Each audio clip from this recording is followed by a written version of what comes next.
మీకు లక్ష్మీదేవి కల్లోకి వచ్చినా లక్కపెడత కల్లోకి వచ్చినా జరిగేది ఏమీ లేదండి. ఈ అజ్ఞానం వదిలిపెట్టండి. దుస్వప్నాలు సుస్వప్నాలు గంటల పంచాంగంలో ఉంటాయి. ఇవన్నీ చూడకూడదండి, బుర్రపాడైపోతుంది.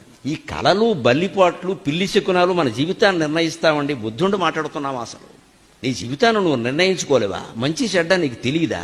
అంత జడ పదార్థానివా? నీకు వచ్చిన కళ, నీకు ఎదురైన మనిషి, పొద్దున్నే ఎవడో తుమ్మిన తుమ్ము, వాడెవడో దగ్గిన దగ్గు నీ జీవితాన్ని నిర్ణయిస్తాయా? అసలు విన్నెముకుందా మనకి? ఎక్కడ శాస్త్రాల్లో లేవు. తర్వాత పుట్టుకొచ్చేయండి ఇవన్నీ వ్యాపారాల కోసం.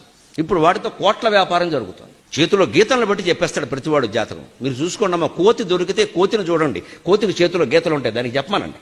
ఎందుకు వస్తాయో తెలిసేవి ఇప్పుడు మీకు రుజువు చేయించండి. ఇలా ముడవండి ఒకసారి. ఎక్కడ మీ చెయ్యి ముడుచుకుందో అక్కడే గీతలు ఉంటాయి, గమనించుకోండి. ఆ తల్లి కడుపులో శిశువు ఇలా ముడుచుకుని ఉంటాడండి.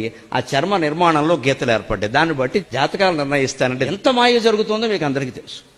ఇక్కడ గుర్తులను బట్టి పిల్లలు ఉంటారట. ఈ గుర్తులను బట్టే ఇంకోటి గట్టిగా గెలుకుంటే ఇంక గీత ఇంకోటి పడతాడు. ఇప్పుడు 60 ఏళ్ళకి చెప్పేవాడు చెబుతాడమ్మా, వాడికి డబ్బులు కావాలి, మనం పిచ్చి వెధవలం కావాలి. మనకి బుర్ర లేదా? పూర్వకాలం వాళ్ళు నమ్మితే లేదండి. నేను బాధతో ఎందుకు చెబుతున్నానంటే 25 ఏళ్ల పిల్లలు వీటిని నమ్ముతారండి. దేశం ఏమైపోవాలి?